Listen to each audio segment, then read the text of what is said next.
Hello and welcome to the Trail and Adventure Motorbike Podcast with me, Clive Barber, and my good mate, Noel Tom. For the days when you can't ride your bike, there's always the Trail and Adventure Motorbike Podcast.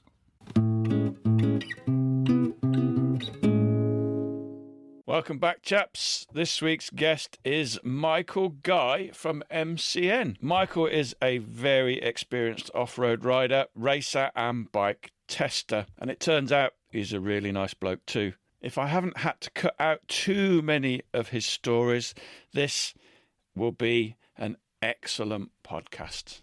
I hope you enjoy it. Let's do it. My sort of background started off-road, so I've always had that kind of love for it. And even though I sort of drifted away, it's always in there. And I think as I've got older and stopped sort of competing, especially, if I didn't have to ride on the road, I probably wouldn't. It's got to that sort of point. If I can do off-road miles, that's sort of where I want to be now. The industry has shrunk, compared to what it was, in terms of the magazines and actual sort of dedicated motorbike journalists rather than your sort of, your more kind of web-based people or influencers, whatever you want to call them. There's been some very good road riders or racers that have kind of turned their hand to off-road and can absolutely do it, but it's sort of been learned in their sort of later years rather than sort of learned in their real sort of informative years. And I think that's quite a key. I'm sure you guys have been riding a long time and that's where it makes a real difference, that understanding, that sort of intrinsic sort of understanding of it all.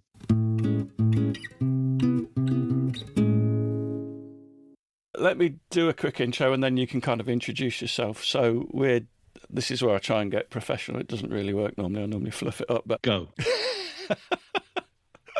That's thrown in. Yeah. So we're really delighted this week to welcome Michael Guy, real off-road guy from Motorcycle News, MCN, the weekly newspaper. Michael, tell us... Oh, that sounds shit, doesn't it? Keep it in. Michael, introduce yourself. Tell us who you are and what you do. My name's Michael Guy. I am...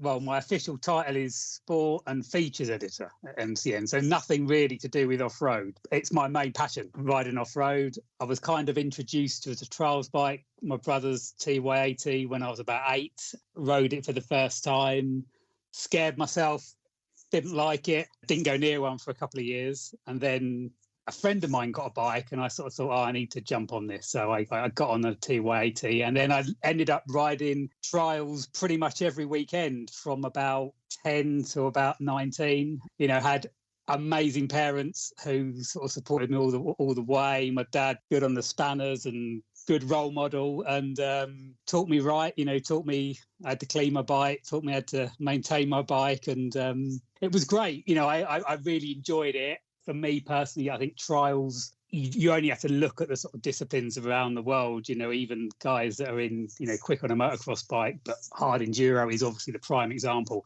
If you can ride a trials bike, you can pretty much ride anything, because even though it's a very different proposition to riding a 70 kilo bike to a 270 kilo bike, there are still fundamentals that are there. And I think being able to learn throttle control and clutch control and body position is just, it's just so... I just think it makes you feel comfortable on a motorbike. As we all know, if you're comfortable on a motorbike, you're generally quite confident. And if you're confident on a motorbike, you generally start enjoying yourself, because it's not just a constant panic. I think there's probably still a lot of trail riders, me included at times, who just forget about feathering clutches. Who just stick it in a gear. They're obsessed with getting the right gear, perhaps, get what they think is the right gear, and then clutch out, and then just try and tackle everything without touching the clutch again until they change gear. Trials is a lot of feathering clutches, isn't it? Feathering clutches and braking. Wherever I ride, I always ride with a finger on the clutch, to the extent where 2009, I think it was, the first electric TT, and a guy called Rob Barber won the TT on a quite an eccentric bike built by an eccentric engineer. And I rode the bike after he'd won. I tested the bike, and the bike didn't even have a clutch lever, but in the pictures my finger is still it's still pointing out like I'm on this imaginary clutch. But yeah, I mean, years of trials and also years of racing two strokes teaches you to cover the clutch. And did you travel much with your trials riding, or was it all locally in local clubs? I ended up doing sort of British Championship stuff, so we travelled quite a bit for that. I was there making up the numbers rather than getting the big prizes. I was quite competitive in our centre, but it all just depends who's in your centre, doesn't it? Once you got amongst, like the top guys, got my arse handed to me, to be honest. So you don't look at the Scottish now and think one day. I think it's past. I had quite a few friends. Say that. I don't know if you know John Pearson. So he writes for Enduro 21. He's a really good rider. And it's quite frustrating because he's miles better than me now. But when we used to ride trials, I used to beat him. I sort of discovered alcohol and women, and he stayed on target and carried on getting better. And now there's a bit of a void between us, which is a bit unfortunate. How was the journey from the TY80 through to trials, through to where you are now? I gave up trials when I was 19. I just kind of lost the desire, and having been quite competitive at it, if I couldn't do it competitively, I wasn't really that interested. So I kind of had a break from motorcycling, went travelled around the world a bit, which was fantastic. And then I followed World Superbike Championship round for a year. Were you travelling on a motorbike or just? Yeah, I had a GSXR 750, tent on the back. We were a proper budget. It was like £1 mil a day and jumping fences to get into racetracks. We ended up, it was quite a bizarre sequence of events. So we decided we were going to do this. And Superbike magazine at the time had done an article about how to travel to all the World Superbike races. And this was 1995. No sat-navs, no phones, no email, none of that. And we had this guide. We set off using this guide, but it was like, it was about 50 words on how to get into each race. And it was useless. It was really bad. And a mate of mine who I was with, he's like a sort of a 6'3" mank and kind of not as smiley as me, let's say. He was quite sort of forthright. And it happened at the time I'd moved out and I was staying with my brother who lived in Croydon. Superbike was published in Croydon, Linkhouse magazines at the time. And he was like, we should go to Superbike and tell them how shit their article was. And I was like, oh, okay, right, fine. So we rocked up at Linkhouse magazines, and to be fair to him, a guy came down, a guy called Gordon Ritchie, who was like, I don't know, he's like deputy editor or something. And we told them that their article was not very good. And they didn't believe we were even following anything, because we'd done a round of the world endurance. We'd done a couple of the World Superbike races. And I was shooting, because my brother was a photographer, he said to me, shoot on slide. So I was shooting on slide. So I didn't even have any pictures. So I got these pictures delivered and went back to Linkhouse magazines a few days later and said to them, look, this is what we're doing. We'd been to Mazzano and we managed to blag our way in and got a picture stood next to Foggy with his bike in the garage. And they were like, okay. And they were really interested. So they basically, and the next day we were heading out back to Italy to Monza. We struck up a vague deal that I would sort of keep a diary of the travels and they would try and get us some passes. We get to Monza, they won't let us even into the paddock to try and get our passes.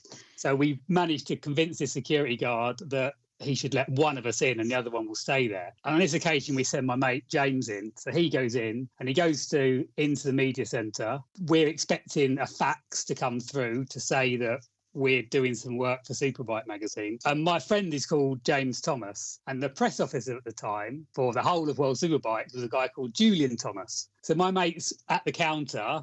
This is who I am. I've expected a fax, and they're not really taking much notice of him. And then a fax comes through, to be fair to Gordon at Superbike magazine, and it's titled to J. Thomas. And obviously the logic thinking is it's going to be coming to the press office of World Superbike Championship. And my mate's having none of it. And no, that's for me kind of thing. And it was. And they basically just sort of said, any help you can give them. And they ended up giving us passes. And then as the year went on, we went to every race. They were fantastic to us. And I can't remember which round it was. I think it was Salzburgring. They said to us, would it be of any benefit if you had year-long passes, full access media passes? And we were just like, yes, that would definitely be of benefit. So yeah, and we ended up doing a feature. It was like a 6-page feature in Superbike magazine called Mike and Jim's Excellent Adventure, because it was at the time of Bill and Ted's Excellent Adventure. That was kind of a bit of an introduction to how I got into No, you didn't even ask me that, did you? You didn't even ask me anything about that. That's an amazing story. When I got back from that, I decided I wanted to go racing. I went and with my dad, and we bought an RGV 250, and I went club racing, and I wasn't too bad at it. Got some good help along the way. In the following year, I raced a TZ 250, sort of in kind of national championship, club and national championship, which was pretty good, and we did all right and won a few races. And at the time, a guy that was helping me was also chief mechanic for a racer called Adrian Coates, who was fighting for the 250 British Championship. And I ended up helping him out doing all these sort of press and PR. This is getting somewhere, by the way, now. Okay. So I ended up doing his sort of press and PR for him. I had a normal job working for a courier company, just selling for a courier company. And then I got to a point where I was like, well, I think I can write press releases for teams. I think I can sort of do that. So I just kind of took a punt. My good wife was the brains behind the operation and earning sort of proper money, and I was allowed a bit of flexibility, and I basically just went to the British Championship and just touted myself around and ended up writing for about 10 teams in British Superbikes, just doing the press release stuff. Following year, one of the teams decided they were going to go out to do the opening round of the European Superstock Championship, which was in Valencia.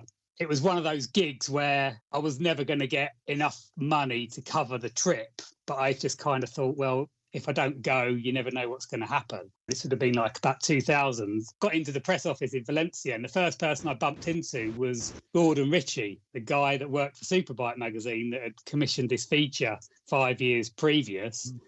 And he'd been let down, and he just said to me, Michael, how do you want to earn some money this weekend? And I was like, yeah, I'm all in. He had a gig where he was working for an Italian website where they literally just, anything moved in the World Superbike paddock, they wrote about it. I ended up working for him for about a year and a half, and I picked up a few other bits of work along the way, managed to do some quite nice features with some of the main guys. It was like Neil Hodgson winning the World Championship at that time. And then the job came up at MCN. Absolutely not interested in going for, because I was quite enjoying my life, and I didn't really think a great deal of MCN. And it was Gordon actually who said to me, because he'd obviously been a motorbike journalist and it had got him to quite a few good places. And he just said to me, he said, if you get the opportunity to work for MCN, you should be ripping their arm off. And I was like, right, okay. And fair play to him, because it didn't help him that I wasn't working for him anymore. And I got the job. That was 2003. So I've just done 20 years of MCN. Wow. Which I never, ever dreamed I would do. Not in a million years. So you've got no formal training in journalism. You were just making shit up as you went along. Absolutely correct. Yes. There's quite few people at MCN and motorbike journalists in general that actually have any qualifications, to be perfectly honest.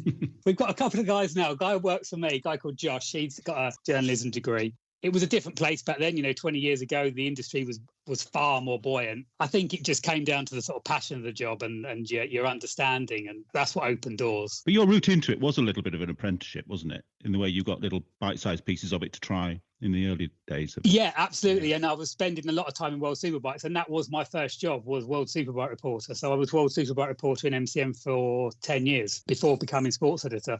And it was great. It was mega. I genuinely, I loved the championship. I saw all the cool things. I saw, like the young Brits coming up and doing some winning. I saw, the MotoGP guys coming back to World Superbikes. I got to ride a lot of the bikes. I got some great opportunities. Pretty much from the time I started at MCN, there wasn't really anyone doing any of the off-road stuff. There wasn't that appetite. We had a few people sort of come and go, but there was no one kind of sort of passionate about it. Pretty much through the whole sort of 20-year career, any gig that comes up in anything that's sort of a little bit more than just driving down a fire track for some pictures, they'll generally say, Michael, can you do this? That's exactly what I want to happen. So it's kind of, maybe don't tell them that bit. I rode across Africa with Prince Harry and Prince William in 2008. A pretty surreal experience, to be perfectly honest. But those boys can ride. Were there quite a lot of other journalists involved in that? There was two of us. We were embedded journalists. But when we first got to Africa, the BBC were there, Nicholas Witchell, and all these sort of Sky, and they were all kind of filming their sort of first visit on the bikes. And the other journalist was a guy called John Cantley, who... Wasn't he killed? Yeah, as you can probably tell from his sort of career choices, he was quite a character. He was awesome company, great rider, a wild man. He kind of opened a few doors through his charisma, let's say, and we ended up in a situation where we kind of rode with the royal group, if you like, because it was basically William and Harry and 5 or 6 of their sort of best mates. Given their level of experience, I mean, William and Harry had obviously done a fair bit, but they were all obviously good stock. They were good. They were good quality riders. Without a doubt. But I mean, William, quite interested in the sort of how you kind of perceive them to be, was their sort of personality traits were very much how they rode motorbikes. So let me guess, William was really smooth and in control, a bit like Noel, and Harry, a bit like me, all over the fucking place. William was just very measured with everything, and when he got it wrong was quite sort of beat himself up about it, was sort of angry when he got it wrong. Harry, there was one time when we were in this group and we were riding CRF 230s and the guides were on CRF 250s, you know, like proper enduro bikes. And we were on this just kind of quite a fast, just sort of twin track. One of the guides came past on this CRF 250 and he was going faster than us. And I just rode up the side. Harry, he overtook me, overtook Harry, and then sort of started disappearing. And I just rode up the side of Harry and just like looked at him and was like, you know, what the fuck, you know, why are you letting him go? And it like I hadn't even finished gesticulating, and he was just like, full gas, straight off. Go on, lad. They were genuinely, I'm no royalist, I'm not going to lie. They made a good account of themselves, given their life, given their upbringing. They were surprisingly genuine and surprisingly, not surprisingly, but they were absolutely passionate about riding motorbikes, which was great. Had they ridden a lot just growing up on the estates, or had they had a lot of tuition beforehand? Yeah, I don't know exactly how much, but I think they clearly weren't strangers to it. There's no way. And it's obviously their sort of riding on the road is quite documented, and their love of riding on the road, mainly because they can probably be anonymous for very few times ever in their entire life. So, you know, with a helmet on, no one knows who they are. Yeah, I think they've had sort of deals with, they've certainly been linked with Ducati and Triumph over the years and done quite a lot of road riding. But it was quite an intense trip, as you can probably imagine. There was a lot of security there, not as much as you'd think, but there was certainly security there. They were all good guys as well, and they'd all wrecked the route. Security riding bikes or in four-wheel drive? No, bikes. Yeah, they're all on bike. Very subtle, all very, very subtle. So if they did something like that now, I bet it would be far more documented. It would be a TV show in a way, wouldn't it, probably? Yeah, Netflix would be all over it, wouldn't they? Yeah. Actually, have you got their numbers? We'll try and get them both on the podcast. Yeah, no problem. Like you, I'm no royalist, but I've always got the impression they're a couple of decent lads. Yeah. Especially because they ride motorbikes, right? Yeah, absolutely. And to be fair, William came to the NEC show quite a few years later. I'm going to say 4 or 5 years later, he was brought to the Yamaha stand and they said, we want you to meet William, blah, blah, blah. So I was there in a suit and all that. And he came straight, I mean, I'm sure he'd been briefed as to who he was going to be meeting that day, obviously. But he came straight over to me and he said, last time I saw you, you were covered in mud. And you just sort of think, well, like I said, from my personal experience, they were genuine guys. Yeah. Well, I reckon in a few years' time, when he's king, there'll be a couple of nice little dirt loop in the back of Buckingham Palace. Yeah, you'd like to think so. You'd like to think we're going to get a few concessions, us motorcyclists, wouldn't you? Or at least a little trials obstacle course or something. Come on, William, step up, son. Sorry, sir. I think it's His Royal Highness if you're going to get it right.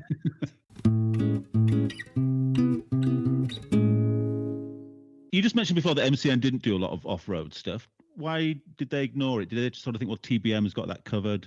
Or did they just think it was just a small niche? I think it's weird, isn't it? Because like I grew up as a kid riding trials and looking for my name in the results when you on a Wednesday, because sometimes that was the first time you'd know what you'd done at the trial, and we obviously had a really strong off-road sort of background. We used to cover all of enduro, we used to cover motocross, we used to cover trials. The decisions that are made are generally very much research led, as you would expect. We've just done a whole load of research at the moment about MCN, and understanding what the reader actually wants from the publication is obviously key. I don't think we necessarily shied away from it, but I just don't think we probably embraced it because there wasn't anyone in the team that was sort of chomping at the bit to do stuff. So I think suddenly it was that sort of marriage of opportunities coming and then subsequently we have the right person to do it. And obviously, as the market has changed, it's like 20 years since Long Way Down, isn't it? Well, I was going to say, did Long Way Round change things? Yeah, absolutely. I think it did. I think it changed things for the adventure bike class, really, because what did we have before then? You had a 950 KTM, didn't you, if you were looking at big bike stuff, and there really wasn't a great deal else. I think that absolutely changed it. I don't want to sit here and go, I've done this, I've done that. Been very fortunate to be at the right place at the right time and have some great opportunities, to ride all around the world. I think it's more than that, because I said to you earlier before we started recording that if somebody else reviews an adventure bike or a dirt bike and it isn't you, I tend not to bother to read it, because I think you said the same. You're just saying that. No, I'm not. Absolutely true, which is why I got in touch with you. But when you write a review of a dirt bike or an adventure bike, I'll actually read it, because you get it. Yeah. You're the off-road guy at MCN, right? Well, yeah, I mean, it's great, and I am delighted you think that. And I genuinely, you know what I mean, because that does mean a lot, because if you enjoy something, it makes it a lot easier. If you're passionate about something, you're always going to go the extra mile. You're always going to try and do a good job. And I think it kind of dawned on me, it probably took a bit too long, that, people buy bikes on what we say, or don't buy bikes on what we say, So the manufacturers, obviously, that's a thing for them. And when you get people coming up to you and say, I've got an Africa Twin because I saw you do the launch of it in South Africa in 2017. You're like, oh, right, okay, and you're waiting. Are they going to go? And or I hate it, or I love it, and generally being positive, and that's great. That I do really enjoy it. And that desire to ride off road, although it's changed from wanting to compete, which was always my thing, got older, to just the experience of being out with friends. I don't necessarily want to ride. I don't like pushing motorbikes. I don't like fighting up hills with them. You know what I mean? I want to be riding them. I don't mind a challenge. And, trials background means you can hopefully ride most things. I want to be seeing amazing views. I want to feel big sea, big skies. I want to have camping gear on the back and to camp up and stop on the track, make a cup of tea, whatever it may be. That's sort of where I'm at now, and that's what it's come to. It's come to this. Do you still ride for fun? Yeah, I had my second midlife crisis recently. Well, the first one wasn't really a midlife; it was just a sort of a late 20s blip where I kind of got a speedboat. Well, no, I was basically a motorbike racer, and that was all I wanted to do, and that's all I had focus. And I sort of ended up in about 6 months, sort of stopped being a motorbike racer, and then bought a flat with my long-term partner, and then my head fell off, basically bailed on the whole situation. But luckily I got it all back. So we're still a thing 30 years on. She's a good one. Now, my second midlife crisis was buying my own motorbike, and that's going to sound really bad, because ultimately I've got a few things kicking around, like old trials bikes and stuff like that. In 20 years of MCN, apart from my first year I joined, every year I've had a long-term test bike, whether that's been GSX R1000 or an R1 or a CBR 600, and it's sort of changed over the years to more sort of adventure bike stuff for the last 10 years. But having a bike that you also obliged to put miles on means that it's hard to sort of justify spending the money and also having the time to actually do stuff on your own bike. Midway through last year, I bought a KTM 690, which I love, genuinely, I love it. And I've done a lot to it. And the whole process has been, I mean, I did document it.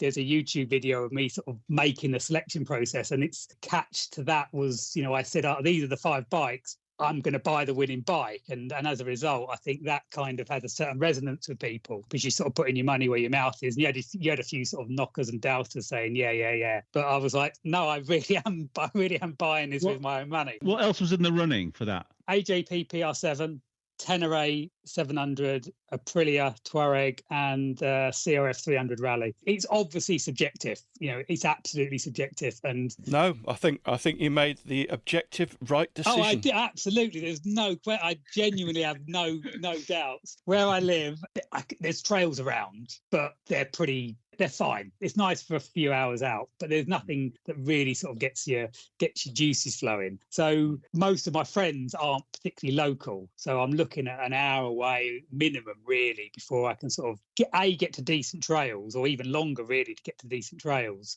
Yeah, I'm not blessed like you guys if you guys are up in a Lake District. So it was really key that I had something that could crash out some miles, but it was also really key. I didn't want to be riding a Tenere 700 solo because I'm not a big strong guy, and I just didn't want to end up in that situation. Look, there's nothing to say I won't end up upside down in the ditch under my 690 one day, but I think you'd have half a chance. So there was some certain criteria, and the KTM is just it's just a weapon, isn't it? I mean, it's just it's probably largely too much for UK lanes, to be perfectly honest, but it's nice to have it. And it's not just the engine that's amazing. The chassis is good, suspension's good, and you can, like I say, I've put a tower on it, and I've done all the things people do. I just need to now get some proper sort of plans in the diary to do something meaningful with it. Can I just ask a couple of very predictable questions about the press bikes that you take on? Yeah. I mean, well, just first, tell me how long you have them for. Does vary on manufacturer, and it's sort of changed over the years. KTM used to be very good. You used to get them pretty much. You'd get one sort of when they'd arrive in the UK. So depending on launch dates, generally get it obviously after the launch. So launch season sort of February, March, sort of early April. So I've had bikes in sort of April, and then you've given them back sort of February the following year. But that's sort of changing now. You're generally, I'd say on average, you're getting them for about 6 months. All right. Can you recall which was the one you were most unhappy to hand back, and have you ever bought one at the end of that? I've never bought one, but the bike that genuinely gutted was KTM 990. I loved that. I had such a fantastic year on it. It was, what year was it? It would have been about 07, does that make sense? 07, 08? Yeah, I bought mine on the back of some stuff that you wrote in 2012, I think it was. Oh, really? You loved it, didn't you? You wrote about it quite a bit. I really, really loved it. I can remember giving it back, and I'd had some cool bikes, I'd had some cool long-termers, and because you get a lot of support from the industry to, especially with the sports bike stuff, back in those sort of mid-noughties, when I was there, I had a Honda CBR 600, which I took over to Holland and got the factory Honda Tenkate racing team to bling it up. It was you had some amazing stuff. But I remember getting that 990, and I remember doing some great trips on it and great riding, and I just loved it.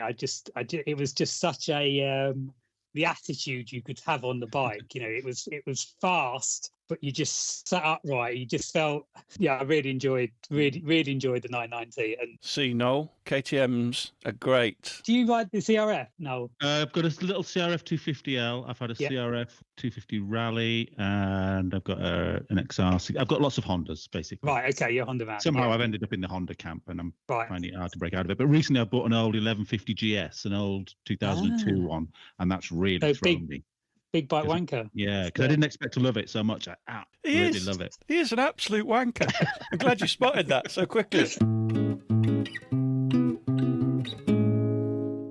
MCN is still going strong. It's still in print, which is amazing as a weekly newspaper. Been going since 1955. So it's really bucking the trend, isn't it, really? It is. And what amazes me is the amount of people that actually go to the shop on a Wednesday and physically buy it, because that's just not the thing anymore, is it? I mean, we're seeing that sort of dynamic change with subscriptions and digital subscriptions. We have print subscriptions, which do very, very well. Digital subscriptions are obviously on the up. COVID kind of changed quite a lot for us in terms of the dynamic of the readership. We're pretty much flat year on year, which is a win, really, in publishing, in this sort of niche sort of publication. Well, I think any sort of print. We all sit and surf on our phones, we're all guilty of that, probably spending too much time. There is something nice about actually having a physical paper in your hand, and not only can you see pictures big, it's actually been thought about the way the information is actually presented to you, rather than it just being words, picture. We try very hard, and we've got a good team of designers, and we really try and have lots of access points, and make it an engaging read, and hopefully not too heavy that you don't want to read it. That's a challenge, sort of finding that balance to sort of satisfy someone who really wants to know about a subject or someone who's got a sort of a fleeting sort of interest in it. So that's what we try very hard to sort of, from a presentation point of view. I don't know how long we're going to keep at it. For now, we're going well. We do try hard. I know, like anything, when you're sort of seen as the biggest in your sector, people always shoot at you. People always criticize. And look, I'm not saying we're not guilty.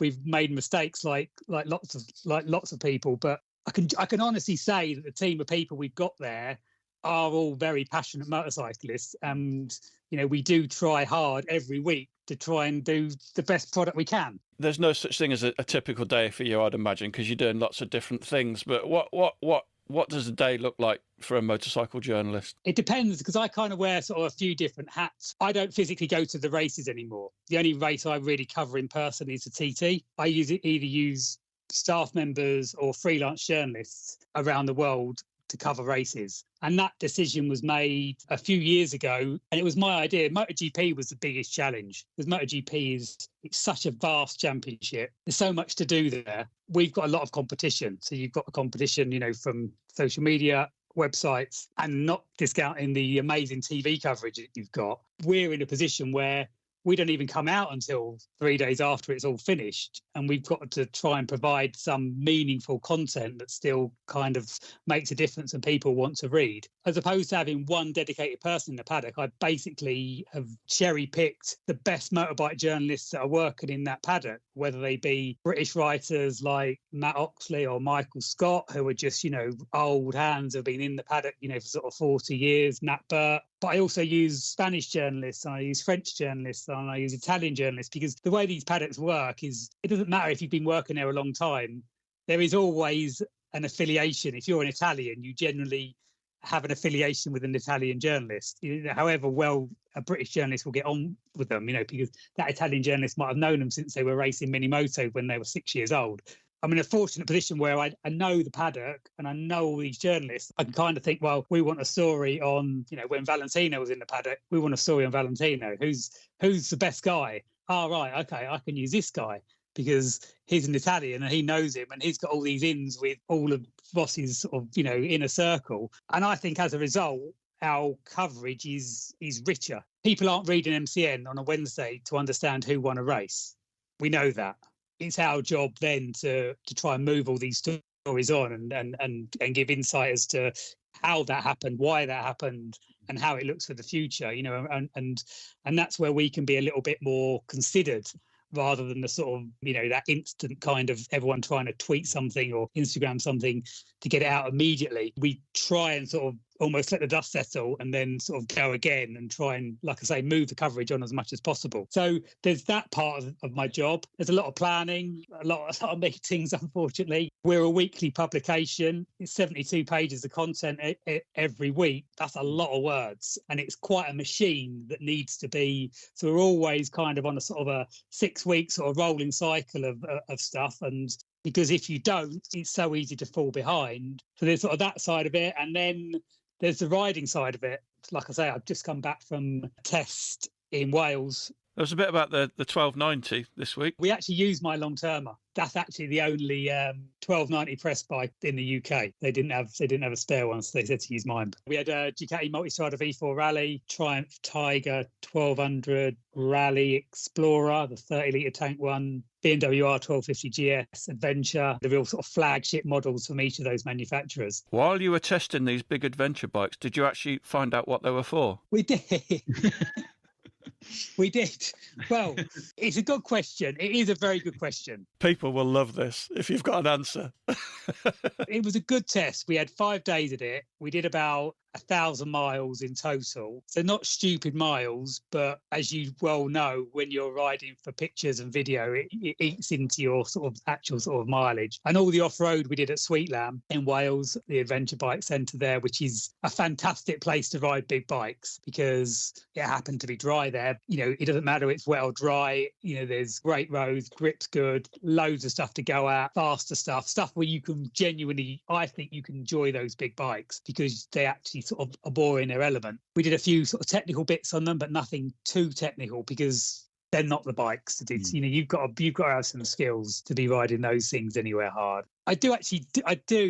I know what you're gonna call me, but I do enjoy riding them. I'm not just saying that. I do enjoy riding them, and I do enjoy riding them off road in the right environment. If you've got grip on those bikes, they are grip, and you've got a certain level of skill where you can keep momentum up. They are quite impressive what you can actually achieve on them.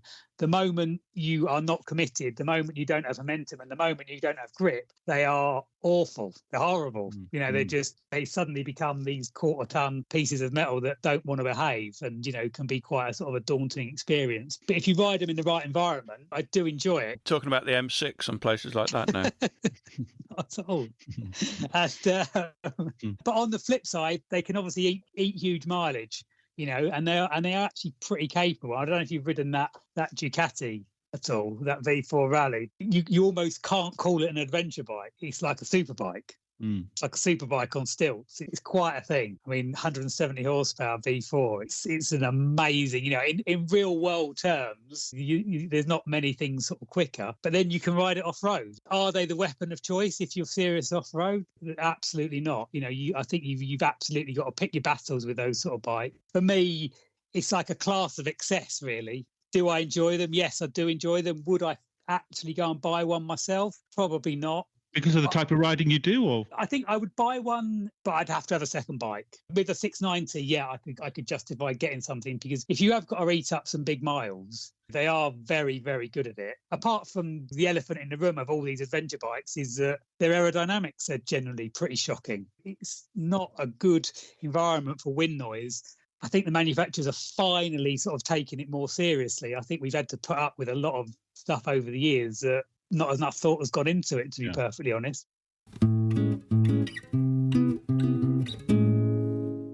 You have ridden Barry Sheen's RG 500. I have. An old two-stroke. Are they a 3-cylinder, a 4-cylinder two-stroke? 4-cylinder, V4. Oh, tell me all about that.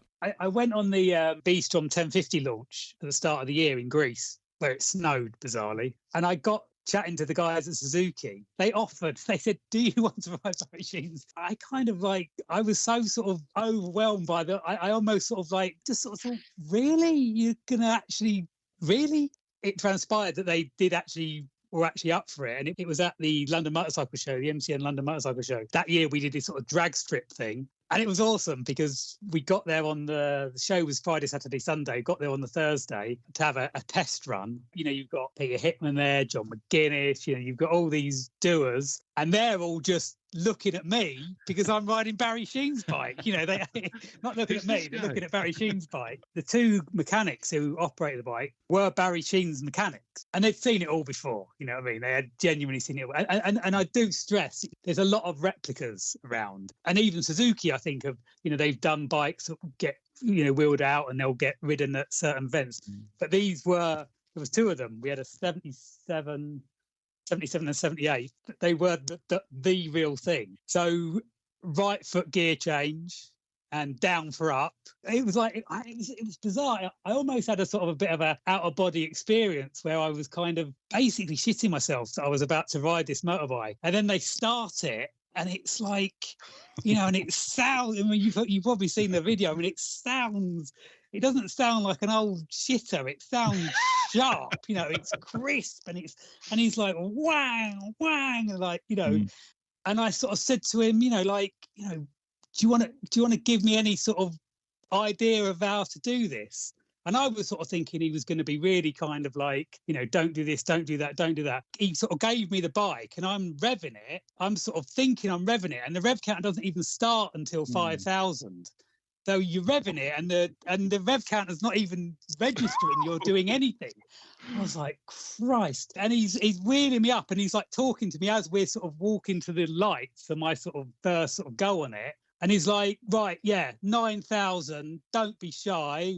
Go. And I was like looking at him thinking, is he actually being serious? The first start I did, like I said, I felt it did feel a bit out of body, but it was almost like I could sort of see myself doing this. So then suddenly I was on this bike and suddenly I had dialed in 9,000 RPM and you know, I mean, I raced a few two strokes. So it all sort of came pleasantly sort of sludding back. And I made quite a nice start. And when I came back, he was like, oh, yeah, that was perfect. He said, the amount of people we've had riding these things that think that you're just going to be able to just sort of drive it off the bottom, and it just wouldn't go. You're 9,000 revs and then you let the clutch out. Yeah. Whoa. Yeah. So it's revving to about, I think they revved to about, with no actual red line, but it was probably went up to about 12. But you're sort of, sort of between sort of, I guess, sort of 7 and 9. But you can't just drop the clutch, because if you just drop the clutch and it's high geared, the revs would just plummet to like 3,000 or 4,000 and you wouldn't be going anywhere. So we were slipping the clutch all the way to get it off the line. Even just 9,000, I think we all sort of forget what RPM means. 9,000 revolutions of the piston, a Conrod. On a 1977 motorbike. Doesn't really make sense how fast things are moving. Yeah, unbelievable. So it was a really cool experience, and because I got a few runs, I got over the fact that I never got over the fact I was riding Barry Sheen's RG500. That was never going to happen, but I got to a point where I sort of felt comfortable enough to sort of to enjoy it, to actually and experiment and maybe go a little bit harder, and it was mega. It was. Were they sort of John McGuinness's going? Can I have a go? Well, John, I know John quite well because I do his column every week. Yeah, we've known each other for I don't know 10 years or so. Could you tell him there's a couple of lads up the road in Kendal want him on their podcast? I will do. I'd love to talk to John. He's proper entertaining. He's a neighbour almost. Yeah. He trail rides as well, doesn't he, in the lakes? And he does. I've been out with him a fair few times up in the Lake District. Your background is in trials riding. You've done road racing. You're the adventure bike guy, the dirt bike guy. How do you identify as a biker? What are your biker pronouns? A biker pronouns. Jesus. I've never asked anybody that before. Yeah, I don't believe that. I reckon you go to places where you ask people's pronouns. I think adventure rider. That's where I am now. That's what I sort of aspire to be. I want to be. I've got the knowledge and the sort of riding ability purely from practice, just from doing it a long time. I'm not like gifted in any way. I've just done it from an early age in those informative years. And it's something like coming back, repeating myself, something you enjoy, you generally get good at it. I guess I want to be that. I'm not particularly good on the spanners. I could fix a puncher, I could do, but something electrical, I'd be like, oh dear, I'm going to struggle here. We have a question we ask a lot of people. What is your biggest spanner? My biggest spanner? Actual spanner or actual socket? Actual spanner. Actual spanner. Yeah. Think carefully. 24 or something. 24. That's pathetic. Is that it? We're done here. I've got 36. That's all I'm saying. That's it. With all that trials riding in your formative years, you didn't have to sort of take the head off something and decoke something? Yeah, but I think the problem I have is that my dad, who sadly passed away a couple of months ago, and I'm still I'm sorry about that. Sorry about that. Because he was my best mate and the man that whatever I do in motorcycling, he would always. He was my number one fan, and I was his number one fan. And like he just he always wanted to know, if I'd be driving home from a launch, and what was that bike like? Even though he didn't really ride those sort of bikes, but he just. But anyway, but he was very good. He worked at the BBC as an electrical engineer, lighting workshop. But he was just one of those, those like really annoying, talented people who can basically he could make a cabinet, he could rewire a house, he could, whatever he needed to, he could turn something on the lathe, whatever he needed to do, he could do. And I think I kind of was a bit lazy in the, when someone's so good at something, it's almost like you're trying to sort of try it. Sounds really feeble, but I couldn't do it as well as he could, and he enjoyed that side of things with it, because he could see that if he could give me a good motorbike, I'd get better results. So, and I think I kind of probably let him get on with it a bit too much, to be perfectly honest, because he was better at it than me. I have a lot of admiration. These people, riding around the world, not necessarily solo, but the people that. I've done a fair bit of travelling. I enjoy travelling with a family and everything. I want that opportunity. I'd love to go on a trip because you know what it's like. You can do as many sort of days out as you like, but once you start getting into multiple days, that's when everything changes. That's when everything, your relationship with the motorbike, your relationship with your luggage, the relationship with your tent setup and camping setup, something changes and something clicks, and things that were almost like a bit of a pain or an ordeal to start with just become sort of second nature. And I really enjoy that. And that's what I want to do more of. Is it a very long time since you've done a trip like that? I managed to get out into Wales on the Tet with a mate of mine who's just bought a CRF 300L, and we did about 4 days, which isn't a long trip. But even that, you can start to do it. But I guess the last one I properly did was I did Northumberland, which was 5 days. But one of my favourite trips was northern Spain with my brother in 2018 on a 1090 adventure, my long-term Africa twin. And that was, wild camping. I know you guys did in northern Spain. It was magical. I love that ferry. It's a long time, but it just, something clicks on that ferry. And I love the fact that you can't really use your phone, and you're sort of forced to these 24 hours of just putting a pause on your life, and then you get the other side, and everything's different when you get off it, isn't it? That's the wonderful thing about it. It is. And it's a really nice way, rather than crashing out a day and a half to ride down there. To me, that would just be tedious. So I love the fact that you don't even have to do big miles and go there. But that's such a cool trip that I want to do it again, even though I know there's so many other places in the world to explore. It's a difficult one. I've done the Hard Alpi tour a couple of times, and that's a great experience. That was a really quite a humbling experience, what you sort of end up putting yourself through. And the second time I did it, I ended up doing like the extreme ones. My 2 teammates bailed on me, but I ended up doing it. So I'm pig-headed. You ride for pretty much 24 hours, and then you kind of have a few hours kip, and then you go again at 10 o'clock that night, and you do another night. Do you enjoy the hardship of that then? Yes and no. The first year we did it, we drank loads of Red Bull, and that's Clive's trick. Clive got me, and it was awful. It was genuinely awful, because you were just up and down like a yo-yo. And we also slept. We got to about 4 o'clock in the morning. We were just battered, and we slept for an hour, and it was just hard. It was hard work. The second time we did it, which was a couple of years later, I think I had about half a can of Red Bull the whole 24 hours. We didn't sleep, and it was just so much nicer. And then I did the extreme. One of my great memories was on the top of that Fort Jaffer on the sort of French Italian Alp, and you're about 2,500 meters up, and it was still dark, but there was full moon. We were above the clouds. It was quite light. There was a full moon bouncing off the clouds, and there was this electrical storm going. You know what it's like when you put yourself through that, and you're kind of on vapors essentially. Everything's heightened. All your senses are heightened, and just I can feel it now. I remember I was there with 2 other guys. I was on a KTM 690, so that obviously helped. And I was just there, and I was thinking, this is genuinely something special. It really was a great moment.